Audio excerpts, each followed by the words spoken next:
On va créer un site web avec MailerLite. Pour ça, on va dans Sites, Site web et créer un nouveau site. On clique, là, on met le nom du site. C'est juste interne. On peut le changer quand on veut.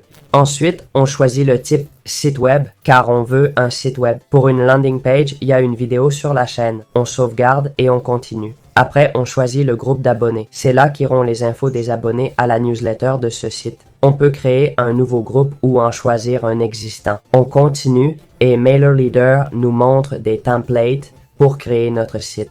On peut aussi partir de zéro.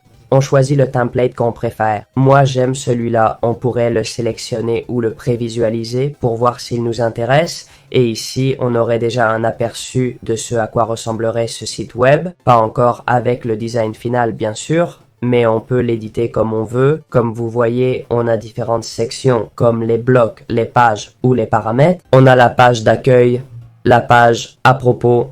Elles sont toutes là-haut et la page Contactez-nous. On pourrait créer de nouvelles sections.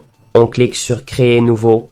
On nomme la page. Et vous voyez, pendant qu'on fait tout ça, ça se met en place automatiquement. En haut, on a tout ce qui concerne la navigation entre les pages et le logo par exemple, qu'on pourrait changer ou sélectionner. Si on le sélectionne, on peut modifier l'image du logo et ici on pourrait cacher le menu de navigation. La page appelée Navigation n'est accessible que par un lien ou une zone spécifique. On peut la marquer comme brouillon ou la protéger par mot de passe. Ça limite l'accès aux personnes autorisées. Pour une section privée, on peut faire ça.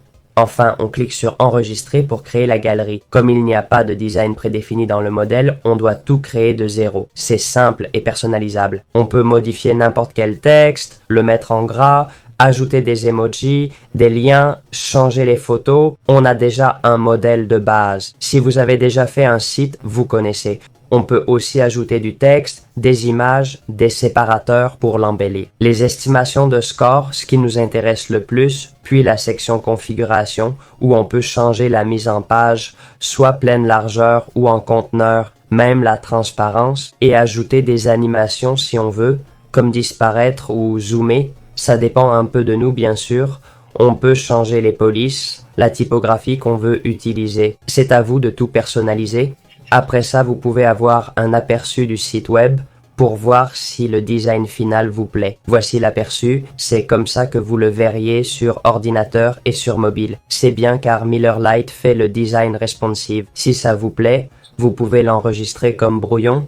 Comme vous le voyez, je vous ai déjà donné l'URL du site. Si vous voulez votre propre domaine, mais il faut opter pour un plan payant.